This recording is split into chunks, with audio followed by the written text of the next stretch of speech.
The best thing that we can do just as a school board or as candidates running for school board, with the information we have, is just stay up to date with it and then try to see what things the educators, the teachers think would help. Because Right. me being outside of the classroom, it's only so much that I know and can say. Mm-hmm. But if I actually am present and can show up with the educators to know these are the things that are helping our students, these are the things that are not helping our students, these are the learning methods that we can implement to enhance the ones that may be struggling or the ones who may be doing excellent all year, and then when it comes to the test, they have testing anxiety, and that causes them to not do as well on the test. So if we can just kind of stay in the best communication with the parents and educators to figure out what's the best possible scenario to keep our students in a good place. Right. Because we don't want anyone to think that it's only about the test scores, but we also want them to know that we care about them enough because we care about your children's education.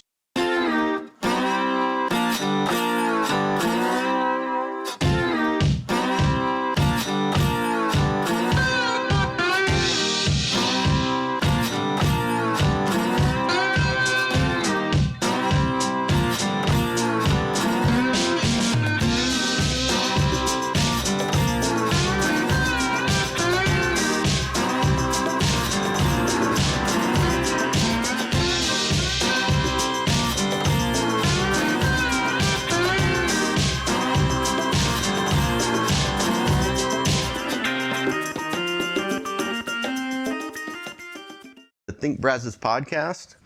We are going to do a series in the next few weeks interviewing candidates for the Bryan ISD races. And so for this race, it is single member district, place 2. This is Chrissy Ransome, and she is a product of Bryan ISD. And so she's going to tell us a little bit about what she thinks should be done with Bryan ISD. So, Chrissy, thank you so much for coming on the podcast. Yeah, absolutely. Thank you for having me. So like you said, I'm Chrissy Ransome. I grew up here in Bryan ISD, went through elementary all the way through high school. Graduated from Rudder High School in 2013. This is my 10-year reunion this year. And honestly, I just want to run for school board because I feel like that we are in a place where we're transitioning into a more innovative time. And I would love to be a part of that, just to be a young perspective, to bring in new ideas that would merge in with the tried and true things that were already set in place and methods, and just to make it a better place so that everyone could thrive. All of our students, in every way that they think, will be able to thrive in the things that they want to do.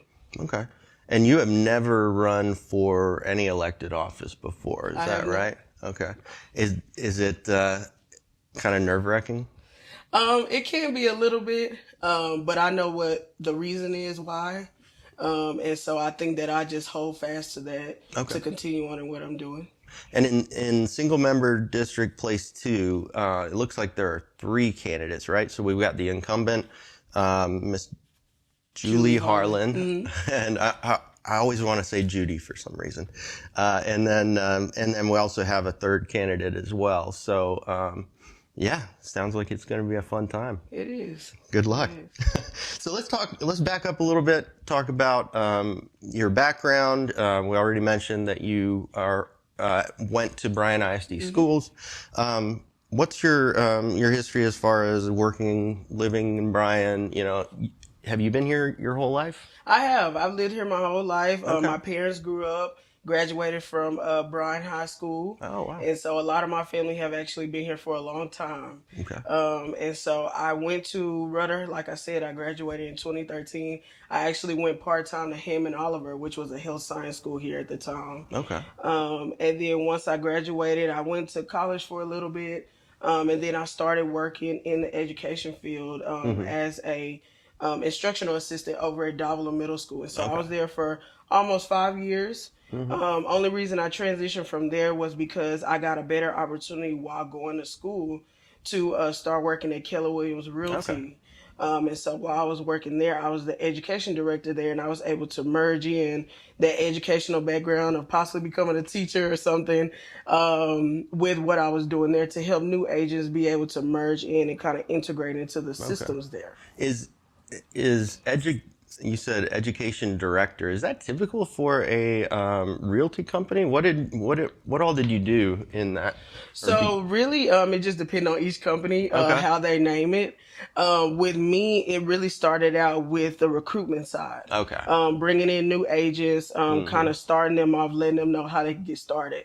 But with Keller Williams, they're more innovative and more of a technology company now. Okay. And so it kind of made it easier to have a go-to person to be able to help them know this is how I put this in, this is how I start Yeah. farming, this is how I be able to get my database together. Hmm. And so that's the educational part of it, because while they're finishing their classes, I can Yeah. let them know what they need to do, to start out becoming a realtor. And then once Mm-hmm. they become a realtor, I'll be able to kind of guide them through their first 30, 60, 90 days of being a realtor, Oh, instead of I them just see. being out there figuring it out on their own while trying to build their business. They have like some Yeah. go-to people. That's So it was interesting. myself, couple other people that they can come in and call, have sit downs with, that kind of help Mm-hmm. fast track that process. Okay. And you're looking to get your license as well at some point, maybe? Absolutely. I'm about halfway done with my Oh, real great. estate license. I've passed 3 tests. Whoop. That's And awesome. I have 3 more to go. Okay. And so I'm thinking to get that done in the next month, and then go take my state and national exam. Okay. And I'll be a licensed realtor, most likely at Keller Williams. Well, you mentioned at the beginning of this that a little bit about why you're running, but I just want to go through it again one more time.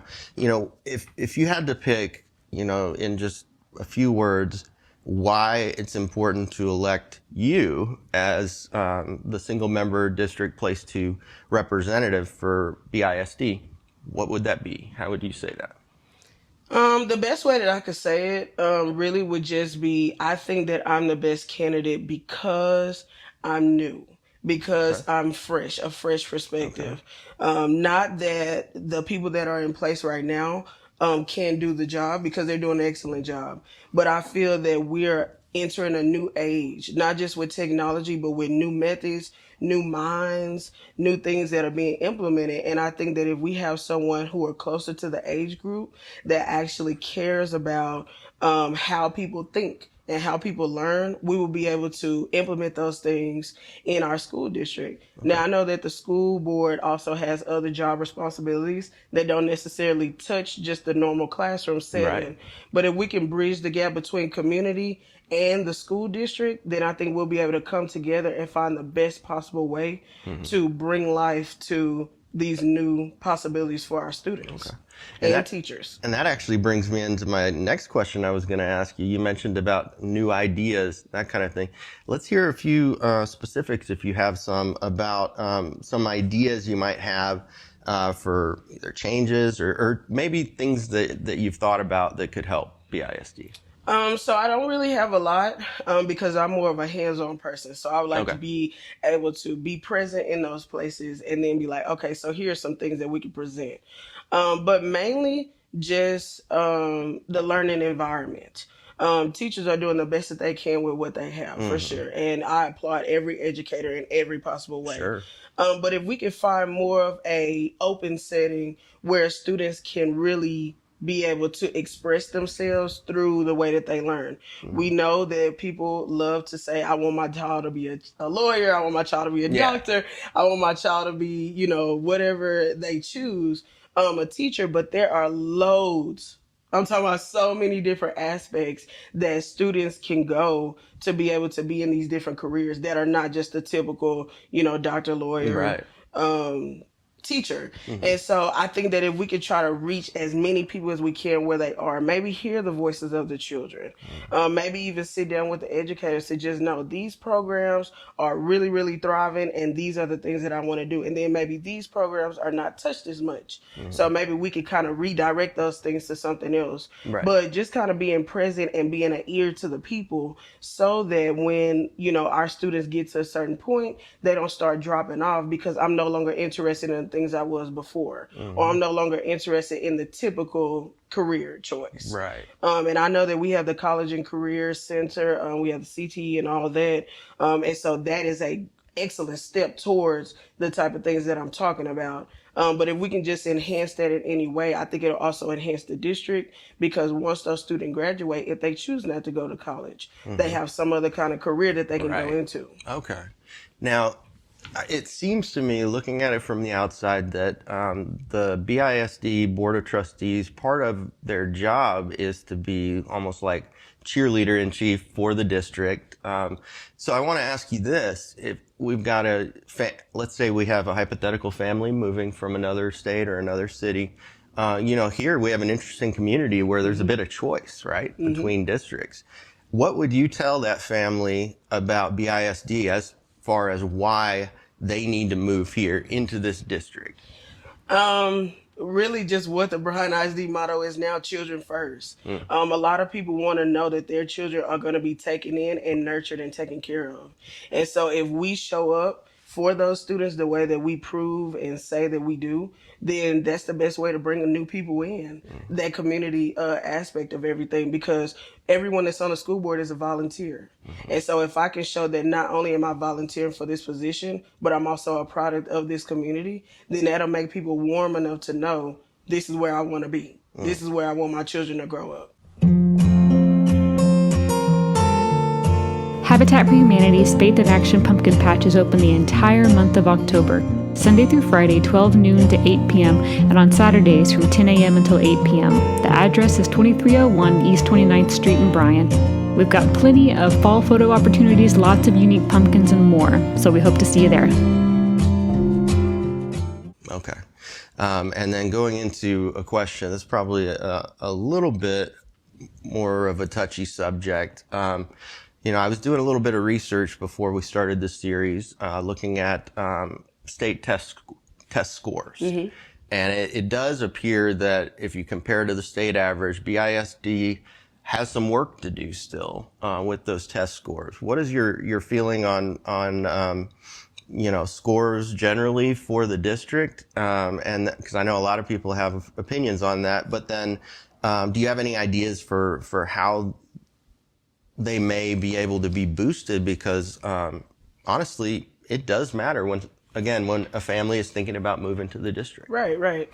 Well, I do know that BISD actually had a pretty good score. I know that TEA did some changes that gets really deep into it that I won't really talk about, because I'm still learning myself. But TEA did a lot of different changes, and so the scores don't look as good as they were just because of the scale that they were on. But the best thing that we can do just as a school board or as candidates running for school board, with the information we have, is just stay up to date with it and then try to see what things the educators, the teachers think would help. Because me being outside of the classroom, it's only so much that I know and can say. But if I actually am present and can show up with the educators to know these are the things that are helping our students, these are the things that are not helping our students, these are the learning methods that we can implement to enhance the ones that may be struggling, or the ones who may be doing excellent all year, and then when it comes to the test, they have testing anxiety, and that causes them to not do as well on the test. So if we can just kind of stay in the best communication with the parents and educators to figure out what's the best possible scenario to keep our students in a good place. Because we don't want anyone to think that it's only about the test scores, but we also want them to know that we care about them enough because we care about your children's education, and that's a part of it. So best thing for me, I guess, to answer your question and sum it up, is just to stay in the best communication with the people who impact those things to make our children, test well. Sure. Makes sense. It's a tricky subject. And moving to a different subject, I think anybody that was paying attention to politics in this town last year, there was a bit of I guess you could call it a fight or a disagreement between the city, the community, and BISD. It appeared, looking from the outside. I think that was fall of 2022. I think that the news was covering it as something they called a bus barn. I still don't quite understand exactly what was going on there, but it seems like a lot of people were interested in it. What was going on there, and what was your take on it? So I'm a little biased to the situation just because my mom is actually a bus driver. She's been a bus driver for about 23 years so far, even when I was in school. So I don't want to make it too much about Right. it for that reason. But I think it really just had to do with the placement of the new facility, transportation facility of Busbourne. And then just, some battles, like you said, internally with different things that were going on as far as getting it built and all that. Because Yeah. that was one of the things that was passed with the previous bond, the transportation facility, and then Sadbury Intermediate, which was Right. the new school. Which they just finished that one, They right? did, and they recently actually had the dedication. It Oh, was a nice. wonderful event. I think that we do what we have to do, and that sounds pretty. I don't want to say shallow, but we do what we have to do. All we can do is try to get the facts of the situation. Me, like I said, I'm kind of biased to the situation because my mom's been a bus driver, and I think that the facility was needed and necessary, just because they are the first face that any of our children see. And so I think that they deserved to have a up-to-date facility, just because if you go out there, there were some improvements that were necessary for our number one people that our children see. So Right. why not give them a new facility? Yeah. Not just because of that, but also for the beautification and improvement for Bryan ISD. Yeah. So I think that it was a issue that needed to be solved, and it was solved. Yeah. Okay. Sticking on that line, I did notice that I don't know if this was a new development following all that or if it's been going on for a while, but I did notice that they have a joint board that BISD and City Council kind of meet regularly to be able to hash out these issues. And so I think that's a really cool idea. From our perspective, it's like, both sides need each other, and having good relations there, is pretty important. So we hope to see more of that in the future. If you're running for office or you'd like to meet the candidates, join us on October 6th for our annual and nonpartisan candidates build. We'll put politics aside, roll up our sleeves, and get to work helping a local family build their own home. Another issue I wanted to ask you about, and then we will move into if there's anything else that you want to speak on. There's something. It's not just College Station ISD. It's going on, I think, in places around the state and the country. But recently there was a story on the news where their superintendent was being asked questions about creating a new third high school, and his response was interesting, and it was that there isn't sufficient growth to be able to handle that right now, which is fine. But there have been other stories in the last couple of years of schools closer to the center actually losing students in a significant way, it appears, and maybe more of this migration to the edge and that kind of thing. Do you know anything about that in Bryan? It doesn't appear like Bryan's having the same kind of issue, but do you know of schools that are actually losing people?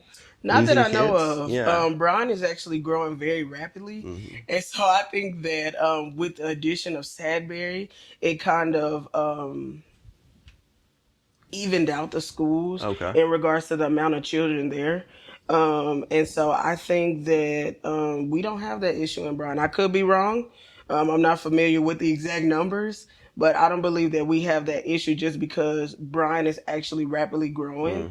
I know that College Station is too, but a lot of people are coming to Bryan to actually start families. And so this is where their kids normally would go. So I don't think that that's an issue here. Do you think that we're building the right kind of housing for, our, like I said, families moving in, families that are already here, in order to be able to accommodate those students and their families that are going to be ISD or will be? Do you feel like we are, or is there? I think that we've made a start. Okay. There's always room for improvement. There's always room for more affordable housing. There's always going to be a group of people who, need better housing or need improved housing. They grew up in family land or family homes that may need some improvements done to them. Yeah. So like I said, there's always room for improvement. But I think that we are on a good start with that. Okay. Just because there are new developments that are coming up that are geared towards families. Yeah. So. Okay. Did you see in your time as a education assistant, did you ever run into these, you were at Davila, you ever run into students where their education is suffering because they're having to move around so much? That's a thing that we at Habitat for Humanity hear about quite a bit. And I didn't know if you had run into that at all. Absolutely. Out at Davila at the time, we actually had quite a few students who would fall at that poverty line. And sometimes it would actually affect their education just because sometimes they were going home in homeless situations, or what they would be considered homeless situations, staying with other family members. Right.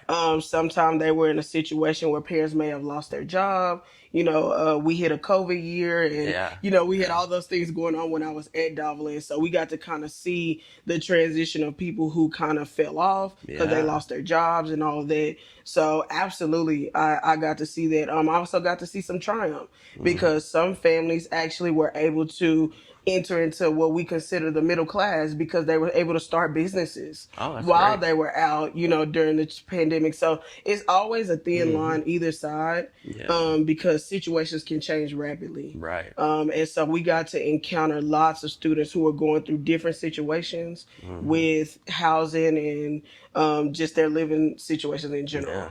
And that brings up an interesting thought is, so you were there during the pandemic when were you there when kids were actually having to be at home and doing the remote learning? Yes. So regarding those children who come from, the poverty level, was there a lot of difficulty even them being able to connect and things like that if they didn't have good internet service or? Not as much as you think. Okay. There was some, because some people lived way out, because Bryan does have those rural areas attached to the district.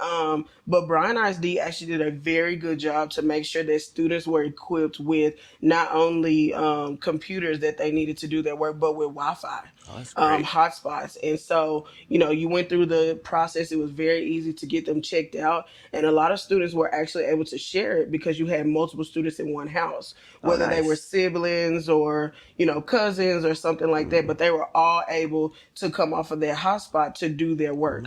And so the percentage of students who weren't able to do it was actually very low because of that. Wow. So I applaud whoever put that in place.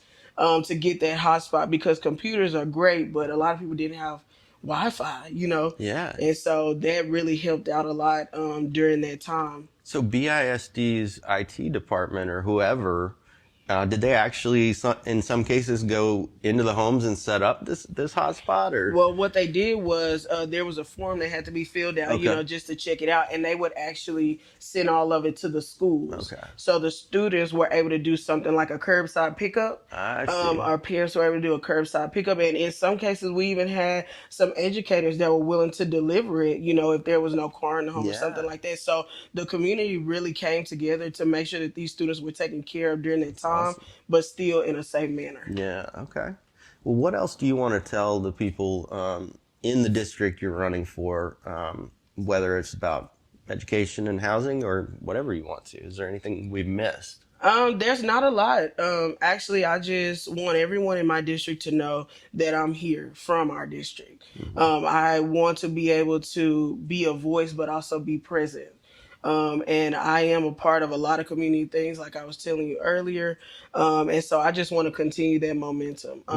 This is really just a platform on the highest level, with the highest respect, where I could continue the work that I already do behind closed doors.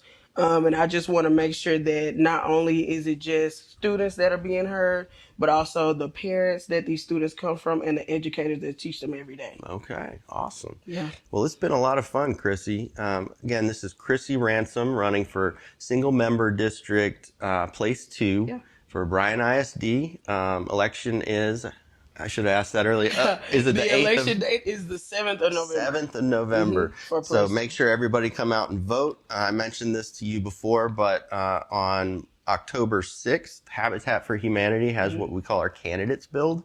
And we invite all people running for elected office, all those who are already in elected office, and the general public to come out to our build site. You can go to habitatbcs.org if you're interested in more information. But again, save the date, October 6th. We hope to see you out there. Okay? Absolutely, we'll be there. Awesome. Yes. Good. Thank you so much.